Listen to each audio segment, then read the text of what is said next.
تسكوني داود نيرد غلبان حظه عامل زيك كده بالظبط. بعد ما الاكس ثبتك وراحت لواحد تاني، دخل أكاديمية وحوش بالغلط، وفجأة لقى نفسه البني آدم الوحيد وسط مصاصين دماء وساحرات وبنات تلج ووحوش عاوزين يغرقوه في منطقة المخلل. بس بدل ما الواد يهرب ويقول يا فكيك قلب كازانوفا وسامب كبير، وأول واحدة قابلها كانت موكا موزة فامباير كيرفي، ريحة دمه بالنسبة لها عاملة زي عصير فراولة ساقع في عز الحر. القصة بتبدأ البطل بتاعنا تسكوني الواد النرد المحظوظ بغباوة واقف ووشه في وش المزة الجامدة موكا.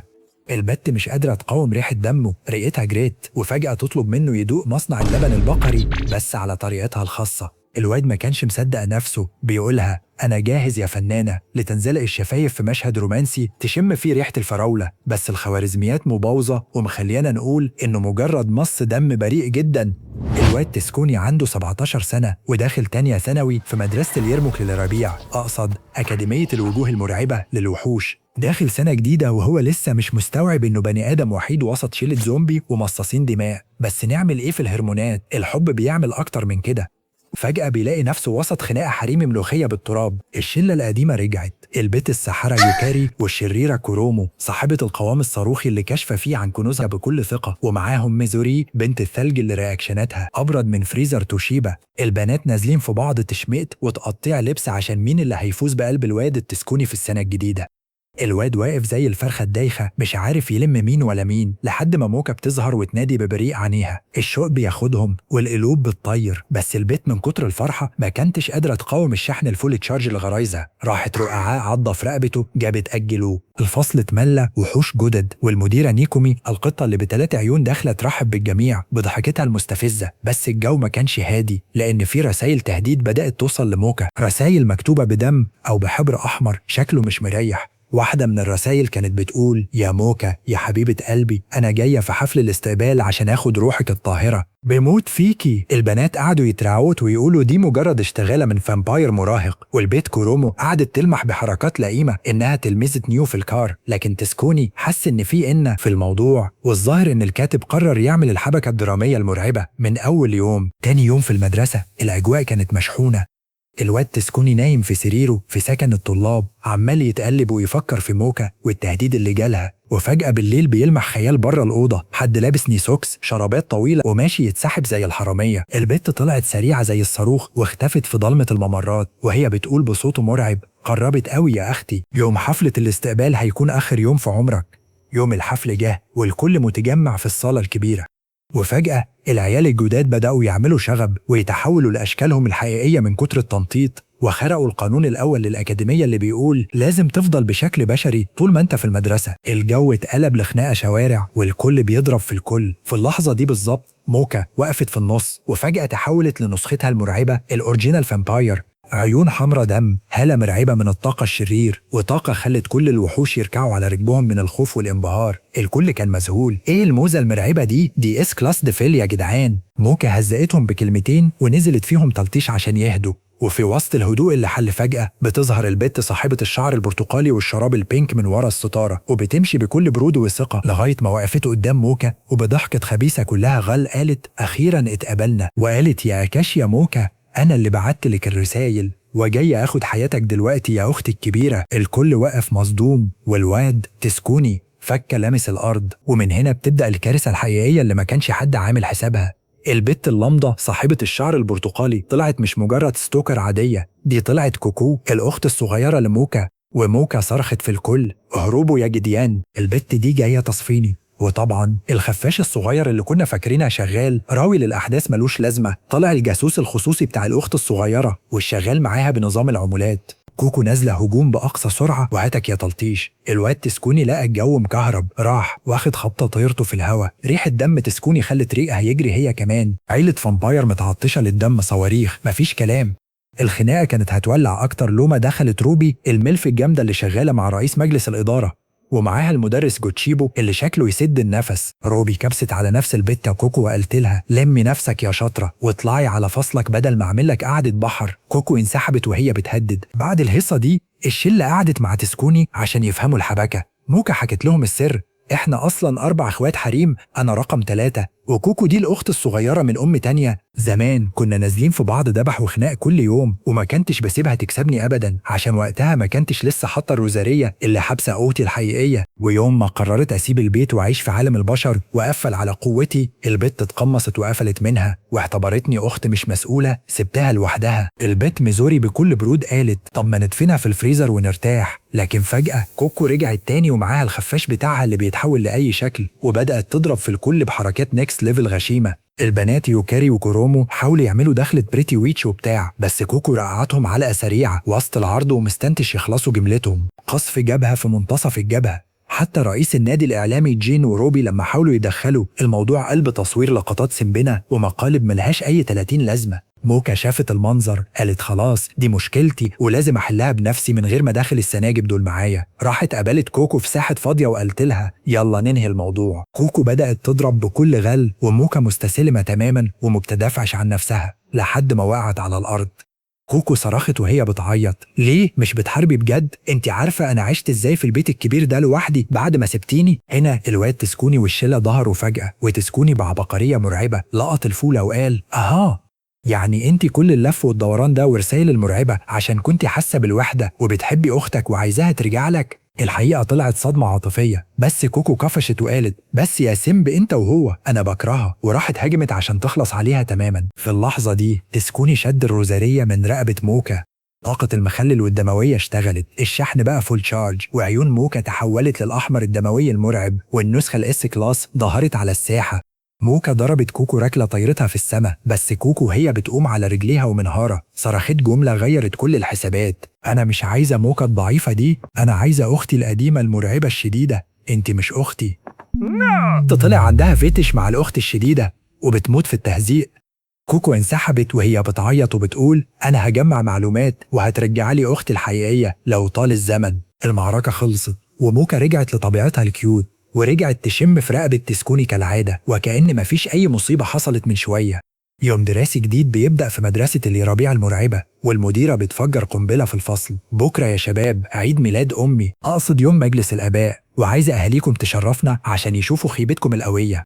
تليفون البطولات اتقلب، والواد تسكوني رد الفصل واقف زي الفرخة الدايخة عمال يبص لموكا والبيت كورومو وباقي الشلة. الغريب ان البنات كلهم جابوا ورا فجأة، وكل واحدة بدأت تطلع حاجة أبرد من قلب الإكس بتاعتك بعد ما عملت لك بلوك. أصل بابا وماما مسافرين، أصلنا عيلة ديمقراطية بنحب الفوضى. الواد واقف في الممر بيتكلم مع موكا وبيقولها إنه عمره ما شاف مامتها، وفجأة تظهر البت الثلجية ميزوري من تحت الأرض، طالعة من ضلمة الممرات ومثبتة عيونها عليه زي جهاز الرادار. ميزوري من غير أي كشف عن نواياها صرخت أمي وصلت، وواقفة ورا هناك دي بتراقبنا.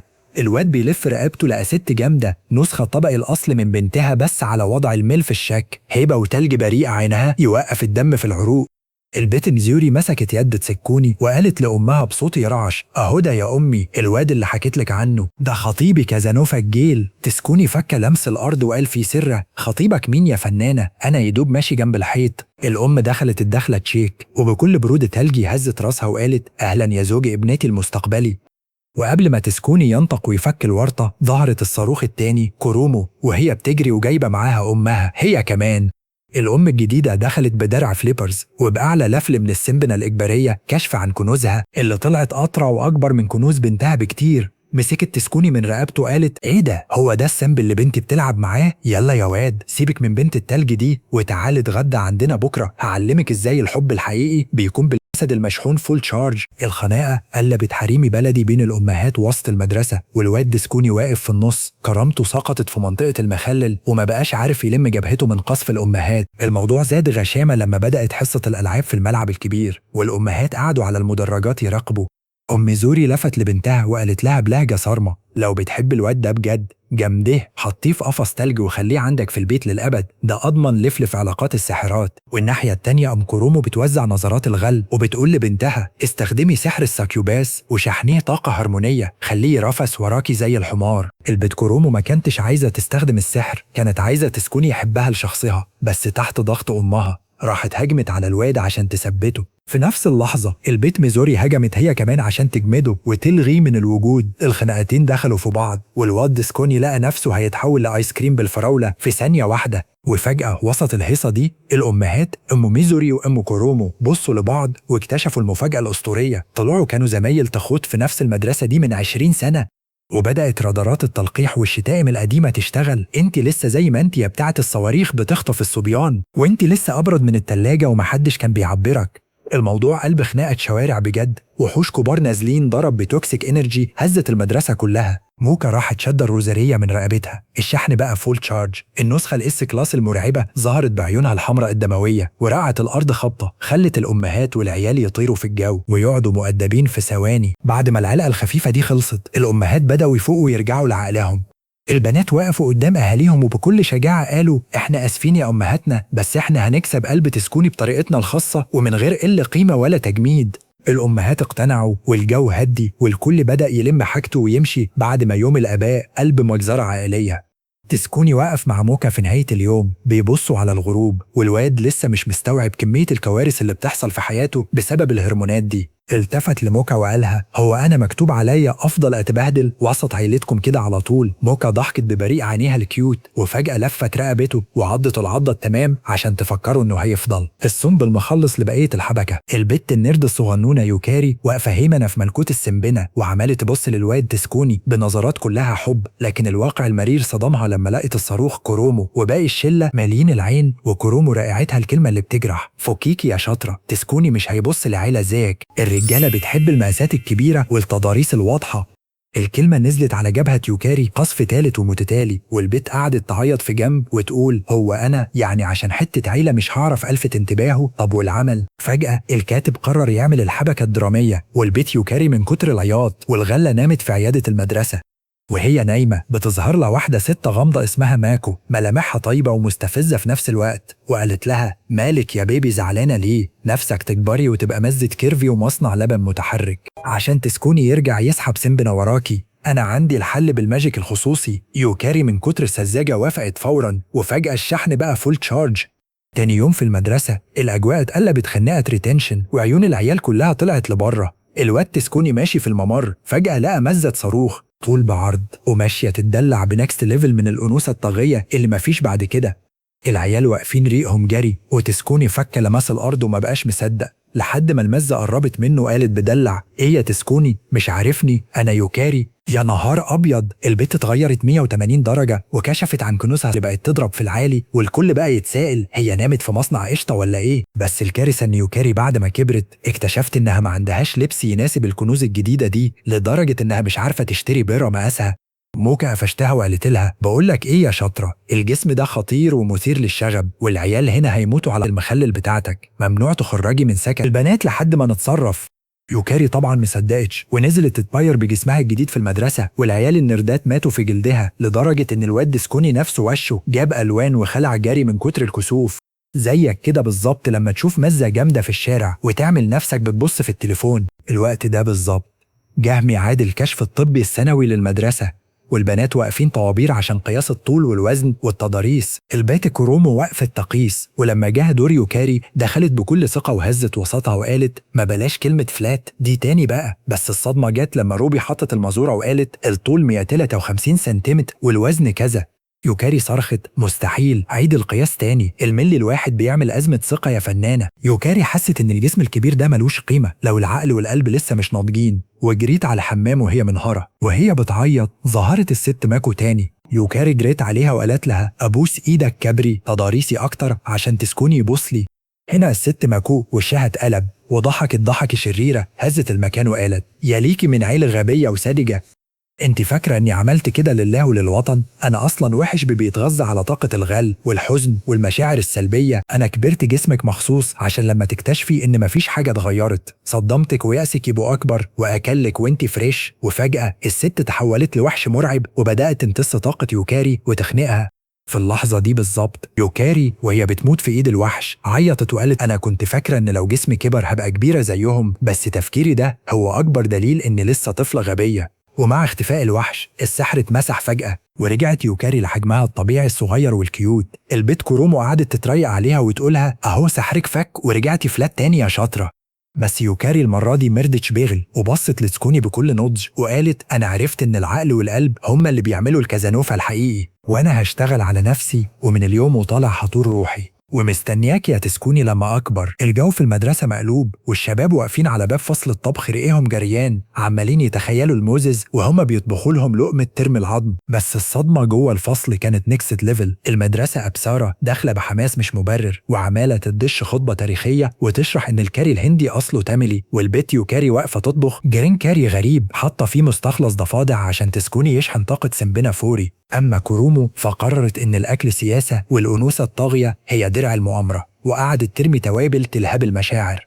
الحبكة الدرامية ولعت لما ظهرت البت كوكو الأخت الصغيرة لموكا وداخلة دنبرة استعلاء فامباير أصلي. بقى أنت يا موكا سايبة هيبة مصاصين الدماء وواقفة تطبخي مع السناجب دول. الخناقة قفشت بين الحريم وكوكو رفعت مطرقتها السحرية جوزيل هامر ووسط الهيصة. الكل جاع فجأة ونزل وطحن في الأكل. كورومو عمالة تاكل تسكوني في بقى وتقول لموكا أكليه أحسن من عكك، ويوكاري بتدلق طبقها وتقول ده مفيد للعضلات يا كازانوفا. هنا جه دور البت الثلجية مايزوري، حبت تعمل حركة صايعة وتوري تسكوني مهاراتها. راحت مقدمة له طبق كاري متجمد قطع فريش. أول ما العيال دقوه جالهم هبوط حد في الدورة الدموية واتجمدوا في مكانهم زي تماثيل الشمع. مايزوري حست بكسرة النفس وقالت الظاهر إن الطبيعة الثلجية متمشيش مع المطبخ البشري، أنا ماليش غير الوحدة. وخدت جنب تعيط بره الفصل وهي قاعدة في حوش المدرسة منهارة. ظهرت المدرسة أبسارة بابتسامة خبيثة كشفت فيها عن نواياها الشريرة وقالت لها الطبخ فن والفن انفجار، دوق الكاري السحري بتاعي عشان تنسي الهم. المدرسة طلعت في الأصل وحش مائي هندي أسطوري اسمه أبزارس وحقنت الأكل بفتش السيطرة على العقول. المدرسة اتهبلت وبقت تجري ورا الطلاب وتاكلهم الكاري بالعافية، وكل اللي يدوق طبقها يتحول لزومبي عينه صفراء وعمال يصرخ عايز كاري، الكاري هو الحياة. المدرسة كلها اتقلبت زومبي كاري والواد تسكوني عمال يجري زي الفرخة الدايخة بره الفصل وهو لابس مريلة الطبخ لحد ما واجه المدرسة أبسارة اللي كانت عايزة تدوقه من مصنع اللبن المسموم بتاعها. في لحظة الصفر ميزوري ظهرت تاني بس بشكل تاني. افتكرت كلام تسكوني والتشجيع اللي كان بيديهولها وقررت تطلع طاقة الملف التلجية اللي جواها وتواجه المدرسة. ميزوري عملت كاري كشكش ثلجي صايع عبارة عن كابوتشينو مثلج بيدوب على اللسان وقدمته لتسكوني عشان يفوقوا من مفعول السحر. تسكوني داق وقال ده أعظم كاري دقته في حياتي يا ميزوري. المدرسة أبسارة قفشت من الرومانسية دي وقالت ده كاري جربان، كلوا الكاري الأصلي بتاعي. تسكوني مكدبش خبر راح شد الروزارية من رقبة موكا عشان يخلص الليلة. الشحن بقى فول تشارج. النسخة الاس كلاس المرعبة ظهرت والبيت موكا عيونها بقوا حمرا دم، بس حتى وهي متوحشة السحر كان مأثر عليها سنة ومخليها لونها أصفر وبتقول الكاري ده مش تمام. موكا رقعت أبسرة ركلت فامباير خارقة طيرتها بره الغلاف الجوي وجابت أجلها في ثواني بالظبط. مع اختفاء الوحش الكل فاق من غيبوبة الكاري وميزوري وقفت مكسوفة قدام تسكوني وقالت له أنا عملت الأكل ده عشانك أنت بس. الواد فرح والكل بدأ يلم الليلة. الشلة كلها طالعة رحلة مدرسية والبيت روبي الملف الجامدة شغالة مرشدة سياحية وماسكة المايك وعمالة تقول بصوا على اليمين دي القلعة وبصوا على الشمال دي ايد النعمة. الواد تسكوني نرد الجيل واقف زي الفرخة الدايخة وسط الموزز والمديرة نيكومي عمالة تنبه على الكل ممنوع أي حد يظهر شكل الوحش بتاعه في عالم البشر. الرحلة لازم تعدي سلام. بس طبعا درع المؤامرة ما بيسبش الواد في حاله والرحلة دي مكتوب عليها تقلب خناقة ريتنشن من أول دقيقة. فجأة الكاتب قرر يعمل الحبكة الدرامية وبيظهر على الساحة عيال صايعة مسميين نفسهم عصابة موحش الكوماندوز بقيادة تينجو محلي وناويين يسيطروا على المنطقة كلها. العيال دي بدأت تتسحب ورا الشلة في الفندق والبيت كورومو وميزوري ويوكاري كانوا مقضيينها في قعدة المساج والبلبطة وموكا عمالة تدوخ وتسكر عشان الأكل مكانش فيه هرباسس فامباير أصلي. الأخت الصغيرة كوكو كانت مستخبية في الدولاب بتراقب ومستنية اللحظة اللي تقصف فيها جابها أختها الكبيرة. الوقت ده بالظبط بالليل والهدوء مغرق الفندق. موكا وتسكوني اتقابلوا في الممر. موكا بصت له وعينها بتلمع وقالت له برقة تسكوني أنا نفسي نفضل مع بعض لوحدنا على طول. أنا مش أنانية صح؟ الواد لسه هيعيش اللحظة ويعمل فيها كازانوفا. فجأة الأرض انشقت وطلعوا عيال العصابة، خطفوا تسكوني وموكا في ثانية واحدة وجريوا بيهم على أساس إنهم رهائن، وروبي الميلف رمتلهم لبس تنكري غريب عشان يدخلوا بيه معركة الشوارع دي. المعركة بدأت في ساحة مهجورة، وعصابة الأربعة الكبار بتوع تينجو وقفوا بثقة وقالوا إحنا اللي هنعلمكم الأدب، بس البنات دخلوا بأنوثة طاغية قلبت المعركة هزل. كورومو وقفت قدام واد ضخم وقالها انتي فلات ومفكيش تضاريس. البات جبهتها اتقصفت وصرخت مين دي اللي فلات يا متخلف، ونزلت فيه تلطيش. ميزوري استخدمت تلجها ضد واد بيطلع نار وقالت له النار بتاعتك دي ابرد من تلاجة بيتنا، وجمدته في مكانه. البنات فرموا 3 من القادة في ثواني، والواد دسكوني واقف مربوط عمال يصرخ عاش يا وحوش. رئيس العصابة الكبير شاف رجالته بيقعوا، قال مفيش غير اني اقطع الحركة الصايعة بتاعتي، وهجم على موكا وتسكوني وبدأ يضرب بغشومية. في اللحظة دي بالظبط تسكوني اتصرف ومد ايده وشد الروزارية من رقبة موكا. الشحن بقى فول تشارج، وعيون موكا تحولوا للأحمر الدموي المرعب، والنسخة للإس كلاس الخارقة ظهرت على الساحة، والكل رجع الفندق عشان يلحقوا الفطار وكأن مفيش مجزرة حصلت من شوية. زيك كده لما تعمل مصيبة وتتعامل عادي جدا. تاني يوم الشلة راحت تزور معبد مشهور بإنه بيجيب الحظ في الحب والارتباط. تسكوني وموكا استغلوا الزحمة وخلعوا من البنات ووقفوا لوحدهم تحت الشجر. الواد لسه بيقولها أنا آسف على بهدلة امبارح. فجأة الأرض انشقت وطلعوا كل الوحوش الصغار والطلاب وركعوا قدام موكا وهم شايلين لافتات وبيصرخوا انت القائدة بتاعتنا، انت زعيمة الروزارية، عاشت الملكة موكا. الواد تسكوني نرد الجل رجع بيته في الإجازة عشان يريح جمجمته شوية، لقى أمه واقفة في الصالة وبتقوله بنبرة الجدة الصارمة انت ما بقيتش تتصل بينا ليه يا واد؟ بس الظاهر كده انك كبرت وبقيت راجل وعضلاتك قطعت. الواد لسه هيعيش الدور. فجأة الباب خبط وأمه فتحت لتجد موكا واقفة على الباب بأنوثة طاغية خطفت الأنظار، وقالت بدلع مساء الخير يا طنط، أنا جاي أزور تسكوني. الأم قفشت هرمونات فورا ودماغها راحت في حتة تانية خالص. فجأة الكاتب قرر يعمل الحبكة الدرامية والزيارة الرومانسية قلبت زفة بلدي. البيت كورومو نزلت من السقف فجأة بعد ما سحبت سنبنا وجت ركوب عجل على السريع، وميزوري جمدت الصالة عشان تعمل دخلة دراماتيكية، ويوكاري الصغيرة طارت في الهوا وقالت أنا كمان جاي أشارك في مصنع اللبن والكوجر ليفل. الصالة بقت عبارة عن حلبة مصارعة والموزز عمالين يجروا في الشقة بنكست ليفل من قلة الأدب. أمه من كتر الخضة شافت البنات بيطيروا ويطلعوا نار. في الوقت ده بالظبط الباب اتكسر ودخلت كيوكو بنت عم تسكوني اللي عايشة في البيت اللي جنبهم. كيوكو دخلت حاطة ايدها في وسطها وقالت ايه الهيصة دي يا واد يا زوكي، انت مقضيها حريمي في غيابي ولا ايه؟ كيوكو بصت للبنات وقالت بقصف جبهة متتالي بما ان الواد ده نرد وعمره ما اتكلم مزة في حياته ومبيعرفش ياخد قرار، انا هعمل لكم مسابقة اداء اللي هتعجبني هتبقى هي الاكس الرسمية بتاعته. البنات عيونهم شرزت والشحن بقى فول تشارج، وكل واحدة بدأت تعرض مهاراتها الفتشية عشان تكسب قلب النرد. كورومو بدأت وقالت أنا سكوبس وبحب الدلع. يوكاري نطت وقالت أنا شابة صغيرة وعندي طموحات في منطقة المخلل مستقبلا. ميزوري ما كدبتش خبر وقالت ببرود ثلجي أنا جاهزة نعمل عيال دلوقتي حالا في قضته.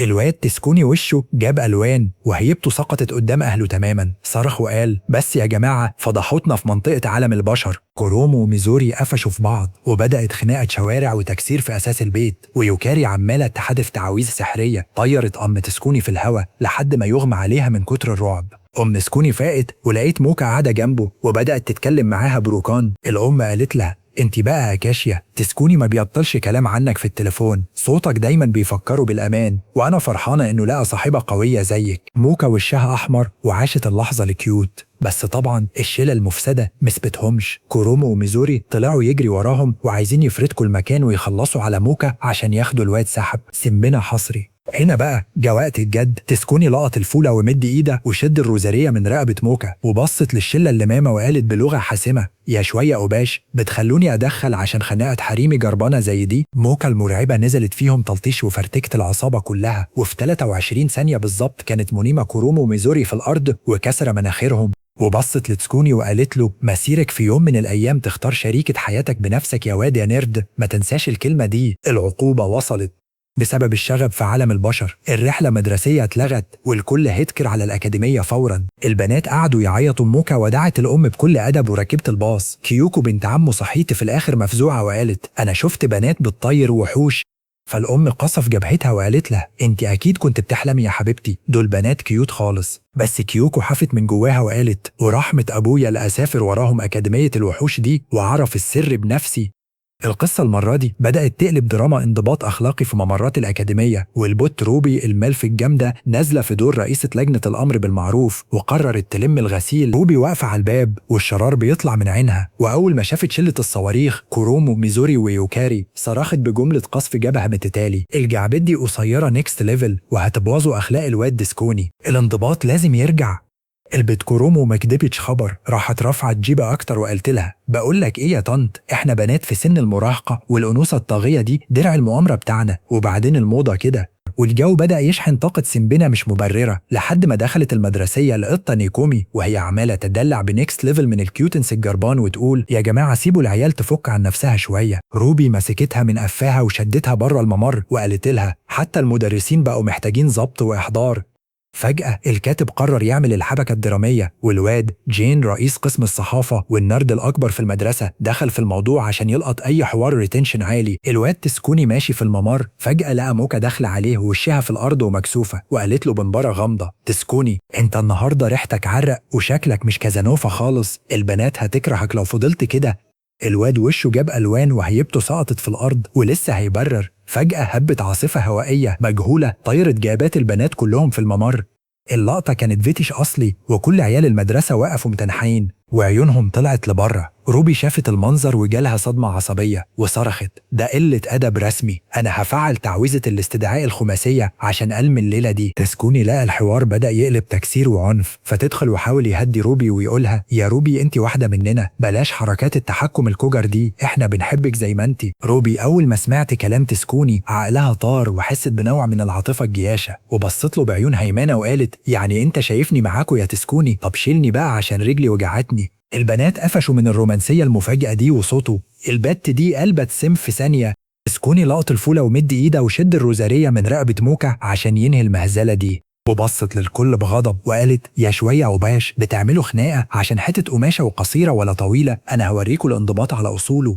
ومسكت تسكوني من قفاه وقالت له انت السبب في الدوشه دي يا نيرد، مسيرك تختار واحده تلمك. الحكايه المره دي شحنه طاقه هرمونات وفامباير ليفل في وسط التلج، والبت كوكو الاخت الصغيره لموكا خلاص فيوزات عقلها ضربت، وقعدت مع الخفاش بتاعها كوتشان يحللوا الفيديوهات عشان يعملوا خطه نيكست ليفل يخطفوا بيها الروزاريه ويرجعوا اختها مصاصه الدماء الشديده. يلا بينا يا فنانه الخطه جاهزه. وكوكو طارت وهي بتقول ورحمه ابويا ما هسيب الواد تسكوني يهنأ باختي الكيوت. فجأة الكاتب قرر يعمل الحبكة الدرامية والشلة كلها اتقلبت رايحة رحلة سياحية شتوية لبلد الثلج، واتضح انهم بايتين في منتجع تبع ام البت ميزوري اللي ظبطت لهم السعر وخلت الليلة ببلاش. ميزوري بصت لأمها وقالت بثقة احنا كده في ملعبنا يا ست الكل، والواد ديسكوني مش هيخرج من هنا إلا وهو السمب الشخصي بتاعي ومخلف مني 6 عيال. وفي وسط التراك ظهرت البت روبي الميلف وهي لابت لبس مدربة تزلج وقالت بأنوثة طاغية أنا هنا عشان أعلمكم القيادة الآمنة يا شباب.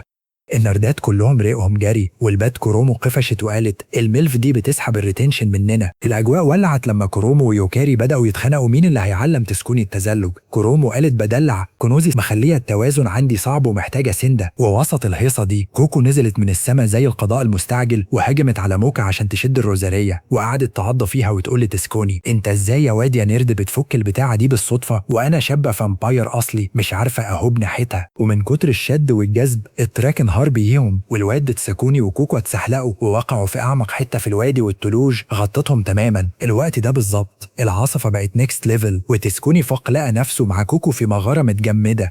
البيت كوكو كانت بتترعش وهيبتها سقطت في الارض، بس كبريائها الفامبايري مخليها عماله تكابر. تسكوني حب يعمل فيها كازانوفا ويقرب يطمن عليها. البت صرخت فيه وقالت بدموع وعياط غل ابعد عني انت دايما واخد كل حاجه. اختي بتثق فيك وفاكت الروزاريه بتاعتها في ايدك، وحتى دمها الغالي سقتك منه لما كنت بتموت. ليه انت بالذات وانا اختها من لحمها ودمها ماليش مكان في قلبها؟ انا مش بحبك ومستحيل احب بشر حسالة زيك. الواد اتأثر وحس بكسرة نفسها وقرب يغطيها عشان يدفيها من البرد القارس. فجأة الأجواء قلبت رعب وطلع عليهم وحش تلجي ضخم ومرعب وعيونه بتطلع شرار. تسكوني وقف قدام كوكو وقال اطلعي انت يا كوكو وانا هقف للوحش ده. وفي نفس اللحظة شلة البحث بقيادة موكا وميزوري وباقي الصواريخ وصلوا للمغارة جري. تسكوني أول ما شاف موكا ما كدبش خبر ومد إيده وبأعلى ريتنشن شد الروزارية من رقبتها. النسخة الاس كلاس المرعبة ظهرت ونزلت في الوحش التلجي تلطيش وفرتكته في 23 ثانية بالظبط بركلة فامباير أسطورية جابت أجله. بس الكارثة الكوميدية حصلت لما الوحش اتمسح واتضح إن الوحش ده ما طلعش وحش ولا حاجة، ده طلع أبو البت ميزوري وكان جاي يطمن على الضيوف، بس العاصفة بوضت ملامحه. ميزوري وشها جاب ألوان وبصت لأبوها وقالت بابا انت ايه اللي عمل فيك كده؟ وأمها ظهرت من ورا الشجر وقالت بضحك مستفزة يا خيبتك يا ميزوري، دايما متسرعة وضيعتي هبتنا قدام جوزك المستقبلي. الرحلة خلصت والشلة كلها ركبت الباص عشان يرجعوا الأكاديمية. موكا قعدت جنب تساسكوني وقالت له برجة أنا حاسة إن كوكو بدأت تهدأ ومسيرنا نرجع إخوات زي زمان. والواد لسه هيقولها أكيد يا موكا. فجأة الباص كله اتقلب خناقة حريمي هرمونية تانية. القصة المرة دي بدأت بنكست ليفل من الإحباط والندم. الواد دي سي عضو اللجنة الأمنية السابق قاعد يندب حظه ويقول الأيام بقت سودة من ساعة ما اللجنة اتقفلت والواحد ما بقاش عارف يلاقي لقمة عيش. وهو عمال يفضفض فجأة سمع صوت فخم وروشي جاي من وراه بيسأله عن أوضة المدرسين. الواد اتثبت من كتر الفخامة وشاور له وهو ريقة جريان. تاني يوم في المدرسة الأستاذة دخلت الفصل وبتقول بفرحة يا شباب معانا تحويل جديد، رحبوا بالزميل إيجوين كوتارو. الواد دخل الصالة وحط إيده في جيبه وبص للموزز بنظرة كازانوفا ليفل توهج كوني. البنات في الفصل عيونهم قلبت قلوب حمرة في ثانية. كورومو وميزوري ويوكاري سحبوا سيمبي نافوري وكل واحدة بدأت تلقح كلام. كورومو قالت الواد ده وسيم وطويل وجامد، وميزوري ردت أنا شايفة إن ده اللي هيكسب في منطقة المخلل مستقبلا. تسكوني قاعد وشه جاب ألوان وهيبته سقطت في الأرض، وموكا الكيوت عمالة تبص وتقول بس أنا شايفة إن تسكوني أحسن بكتير. الواد إيجوين ضحك بثقة وبدأ يوزع نظرات ساحرة كأنه شاحن طاقة الأنوثة الطاغية ليفل ماكس. فجأة الكاتب قرر يعمل الحبكة الدرامية والواد إيجوين اتضح إنه مش مجرد طالب وسيم، ده شغال بفيتش سحري وغسيل دماغ من نوع فاخر. في ممر المدرسة لقى البت يوكاري الصغيرة ماشية، راح ناطط قدامها وعامل حركات نيكست ليفل من التثبيت وبص في عيونها وقال بنبرة دافية انت شابة رقيقة زي الأرنب الصغير ونفسي أفضل أضمك لصدري. البت يوكاري عقلها طار وعيونها اتحولت لزومبي عاشق وقالت بهبل أنا عايزة أفضل في حضنك يا فنان. تسكوني شاف المنظر واتصدم وجري على كورومو وميزوري يلحقهم، بس إيجوين كان أسرع. إيجوين راح لكورومو اللي كانت بتلعب بالكرة وقال بجرأة أنا عارف إن ورا القوة دي بنت ضعيفة ومحتاجة حنان، كشفتي عن كنوزها الكامل قدامي خلاص. كورومو في ثانية واحدة فقدت السيطرة على الجويستيك بتاعها وقالت أنا كل ملكك يا باشا. الواد تسكوني انهار وصاحبه الروش جين رئيس الصحافة دخل في الموضوع وقال مستحيل سحر الواد ده يشتغل عليا، أنا رئيس التحرير والريتنشن العالي. بس إيجوين بص لجين نظرة واحدة وقالوا تعالي معايا يا بطل. جين سحب سمبانا فوري ووقع في الفخ وقال أنا معاك في أي حتة يا غالي. الوقت ده بالظبط المدرسة كلها بقت عبارة عن زومبي في حب إيجوين، وتسكوني بقى ماشي وسطهم زي الفرخة الدايخة مفيش حد معبرة. تسكوني لقط الفولة في آخر لحظة وعرف إن مفيش حل غير القوة الغاشمة. جري وسط الزحمة ومد إيده وبأعلى ريتنشن شد الروزارية من رقبة موكا. نسخة للإس كلاس الخارقة ظهرت بأمر مباشر. عيون موكا تحولوا للأحمر الدموي وبصت لإيجوين والواد الخفاش الممسوخ وقالت بلغة حاسمة يا شوية أوباش بتستخدموا تعاويذ رخيصة عشان تعملوا حريم ليكوا في المدرسة. نزلت فيه تلطيش براكل فامباير خلت عظام جسمه تشتكي، وفي أقل من 23 ثانية كانت مطيرة الخفاش الممسوخ في الحيطة وفكت السحر عن المدرسة كلها. الأجواء هديت والسحر اتفك والكل فاق وهو مش فاكر حاجة، وتسكوني واقف في النص والبنات كلهم رجعوا يجروا وراه ويقفشوا فيه ويقولوا تسكوني انت الكازانوفا بتاعنا. البيت كيوكو بنت عم تسكوني قاعدة في بيتها والشك بياكل دماغها عمالة تلف وتدور وتقول الموضوع فيه ان ريحة الأكاديمية دي مش مريحة، وقلبي حاسس ان الواد تسكوني وقع في مصنع قلة أدب. كيوكو اقتحمت ممرات الأكاديمية وعيونها طلعت لبره من الصدمة. لقت البيت كورومو لابسه لبسه خادمه مايد وعماله تدلع على تسكوني بنكست ليفل من المحنه وتقوله يا غالي امريني وانا انفذ انت الجويستيك بتاعي. كيوكو قفشت جبهتها وقالت بصوت عالي انا كنت حاسه دي مش مدرسه، دي طلعت شقه مشبوهه، والواد النرد ده مستحيل يلم الموزز دول حواليه إلا لو كان دافع بالدولار. كيوكو مسكت مراية غريبة لقيتها على الأرض، اتضح إنها مراية لريس الأسطورية اللي بتكشف الحقيقة والجوهر الأصلي للوحوش. أول ما واجهتها على البنات النور ضرب في الصالة وبوم كورومو تحولت لسكوبس بأجنحة. كيوكو راكبها خبطت في بعض وهيبتها سقطت في الأرض وصرخت يا نهار اسود، دول مش صواريخ كازانوفا، دول وحوش حقيقية يا فوزي. الوقت ده بالظبط الأكاديمية كلها اتقلبت زفة بلدي والإنذار اشتغل.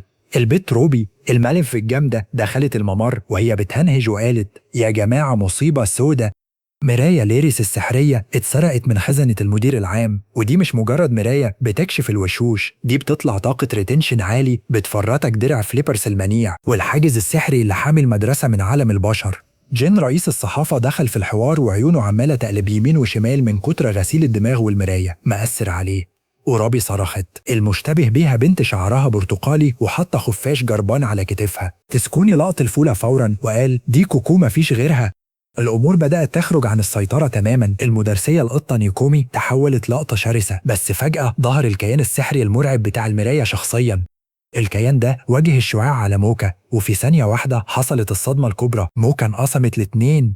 موكا الكيوت الوردية بقت في حتة، وموكا الاس كلاس المرعبة ذات العيون الحمراء بقت في حتة تانية. الكيان الشرعي ضحك بخباثة وقال بما انكم انقسمتوا القوة بتاعتكم اتقسمت على 2، ودلوقتي هخلص عليكم وافرتك الأكاديمية. موكا المرعبة صرخت في تسكوني ابعد عن هنا يا نرد، انت مش قد المعركة دي. وكيوكو كانت بتترعش ومش مصدقة ان موكا الطيبة بقت مرعبة كده، وقالت لتسكوني انا مش هثق في الوحوش دي تاني. تسكوني وقف رجالة وقال لكوكو بجملة قصف جبهة متتالي كيوكو لو مش واثقة فيهم ثقي فيا انا، البنات دول حموني كتير واجه الوقت اللي اقف فيه معاهم. كلام تسكوني شحن طاقة هرمونات ايجابية في المكان. وموكا الكيوت بكت وقالت تسكوني دايما في ظهرنا.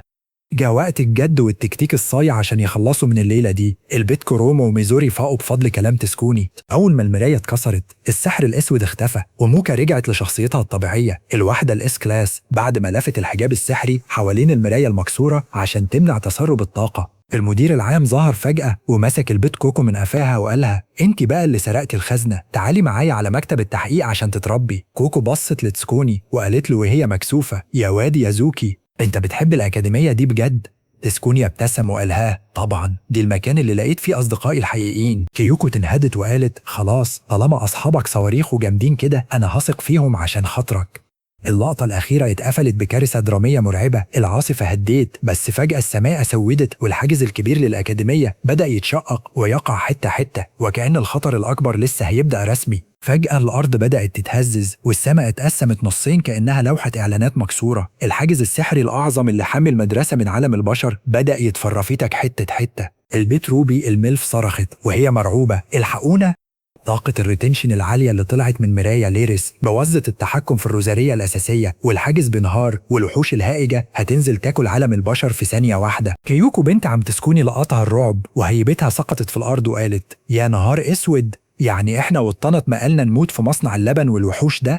فجأة الكاتب قرر يعمل الحبكة الدرامية والبيت موكا الإس كلاس بصت لتسكوني بعيونها الحمراء الدموية وقالت له بلهجة حاسمة تسكوني مفيش وقت. شد الروزارية اللي في رقبتي وحطها مكان الروزارية المكسورة عشان نثبت الحاجز. تسكوني اتهز وقال بس كده انت هتختفي وموكا الكيوت مش هترجع.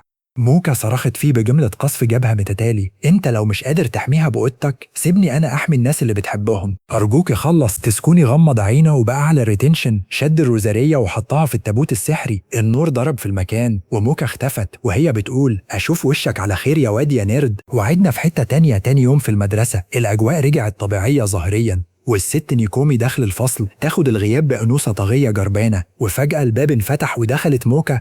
بس المفاجأة الكبرى إنها مش موكا الكيوت الوردية اللي تسكوني يعرفها، دي موكا البيضة الإس كلاس المرعبة بشخصيتها الأصلية وجلدها المعتاد.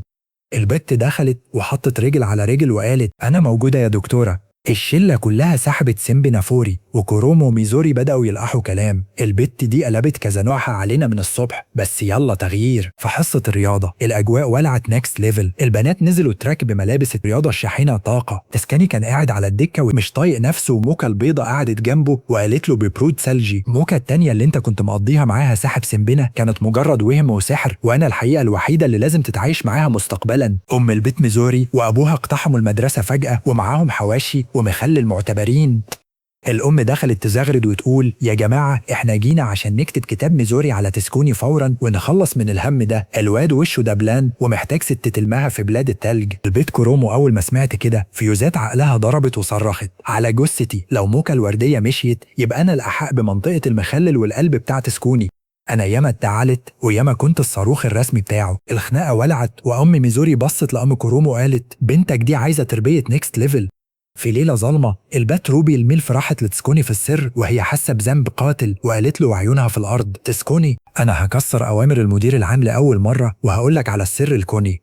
موكا الوردية ما ماتتش، هي محبوسة في البعد السحري الأعظم، والشخص الوحيد اللي صنع الروزارية دي هو واحد من الملوك الثلاثة العظام وموجود في القلعة الملعونة وراء النفق الشمالي عند التقاطع المهجور. لو رحت هناك ممكن تعمل روت للنظام وترجع موكا الكيوت. تسكوني عينة شرزت وطاقتها شحنت فول تشارج وقال أنا رايح لو هموت. تسكوني لم شنطته وجري في النفق، لقطه وهو خارج وقال له بحكمة يا واد يا نرد أنت ندمان إنك دخلت الأكاديمية دي؟ تسكوني بصل بثقة سينمائية وقال مستحيل، دي المدرسة اللي عرفتني يعني إيه رجولة وأصحاب. ضحك وقالوا طب خد يمين من عند التقاطع، بس افتكر اللي هيدخل قلعة الملك العظيم احتمالية رجوعه أضعف من احتمالية إنك تطلع كازانوفا بجد. الواد كمل جري وكوكو والخفاش بتوعها بيجروا وراه وعايزين يمنعوه. الواد تسكوني عمال يجري في النفق المؤدي للقلعة الملعونة في الشمال ورجليه خلاص بتجيب جاز بس باقيله تكة على الوصول. فجأة تنط في وشه البيت كوكو ومعاها الخفاش كوتشان وهي بتصرخ وربنا ما انا مفرقاك يا حسالة ارجع قبل ما تتفرم. تسكوني زقها وقال اوعي من طريقي يا شبر ونص. ظهرت أم البيت ميزوري تساورارا وقالت بروجان ليفل ماكس يا وادي يا تسكوني احنا جهزنا لك الكوشة والمخلل في بلاد الثلج، رايح فين؟ ميزوري وقفت وقفة رجالة وقالت لأمها يا ماما سيبيه يمشي، طالما بايع عمره عشان يوصل للقلعة يبقى واجبي كزوجة مستقبلية أصيلة إني أفتح له الطريق. أمها اتعصبت وقالت انتي اتهبلتي كده البت الفامباير هترجع وتاخده منك. ميزوري صرخت لو رجعت هكسبها في المحكمة الشرعية وبقصف جبهة متتالي بالشبشب. وفي ثانية واحدة تنط البيت كورومو من ورا الشجر وتمسك في رقبة تسكوني وتقول طب خدني معاك نكتب الكتاب في السكة. وتسكوني جاري وهو بيقول شكرا يا أجدع مزة. الوقت ده بالظبط تسكوني اقتحم قاعة العرش المرعبة وظهر صاحب المكان الملك العظيم رئيس الأكاديمية ووالد موكا. الراجل بص لتسكوني بنظرة سقطت هيبته في الأرض وقال له بصوت يزلز للحيطان بشرى قذرة تدخل قلعتي من غير إذن، أنت مجرد كائن مقرف وسنب تافه. وبضربة صباع واحدة طير تسكوني في الهوا كأنه فرخة دايخة. كوكو صرخت أنا قلتلك أمطار الموت هنا صعبة. الأب كمل بقصف جبهة حارق بنتي حطيتها في مدرسة البشر عشان تعيش بأمان، قمتوا أنت وباقي الرعاع خليتوها وحيدة وكسرتوا قلبها. أنت فاكر إنك بتعشقها؟ انت مجرد سنب بيعشق الوهم والقرص السحري اللي انا صنعته عشان اخفي طباعها الدموي. تسكوني وهو ينزف دم فامباير اصلي وقال بصوت شاحن طاقة انت غلطان، موكا الوردية مش وهم وموكا البيضة مش وحش، الاتنين حتة من قلبي والذكريات اللي عشناها سوا مش مجرد سحر، دي حقيقة اقوى من جبروتك. الاب رفع ايده عشان يفردكوا وينهي اللعبة لكن فجأة ظهرت موكا البيضاء الاس كلاس وقفت في النص وقالت ببرود ثلجي كفاية تمثيل يا بابا، لو كنت عايز تموته بجد كان قلبه وقف من أول قفشة. اللعبة دي خلصت وتسكوني كسب الرهان بدرع المؤامرة بتاعه. الأب نزل إيده وقال بخباثة ماشي يا موكا خليه ياخد الروزارية الجديدة بس افتكري كده انت اللي هتتحبسي جوه وهو هيعيش مع الوهم. موكا البيضة بصت لتسكوني وقالت مش أنا اللي بحدد، ثقتي فيه هي اللي هتحكم. سكوني مسك الروزارية الجديدة وحطها في رقبة موكا وفجأة القلعة بدأت تتهزس وتنهار لأن الأب قرر يرمي الحصن كله في الزبالة كالعادة. الشلة كلها جريت بره وفجأة النور ضرب وبوم. رجعت موكا الكيوت الوردية بمصنع اللبن والأنوثة الطاغية المعتادة. البنات كلهم هجموا عليها وقالوا انت رجعتي، طب تسكوني هيختار مين فينا دلوقتي؟ تسكوني وقف في النص وقال بلقطة سينمائية محترمة يا جماعة أنا لسه مش جاهز أختار حد فيكم، بس غياب موكا كان مخلي مستقبلي ضبابي ودلوقتي بس أقدر أقول إن هكمل معاكم في الأكاديمية. موكا الكيوت بصت له بعيون كلها محنة وقالت وحشتني يا وادي يا نيرد. وفجأة هجمت على رقبته وفضلت تشفط في دمه ليفل ماكس لدرجة إن كورومو صرخت اوعي كده الواد هينشف ويبقى مخلل في إيدك. وبكده نكون ختمنا الملخص بالكامل. ما تنساش تدوس لايك واشتراك واستنانا في ملخص جديد. كان معاكم فليبرز أنمي وسلام.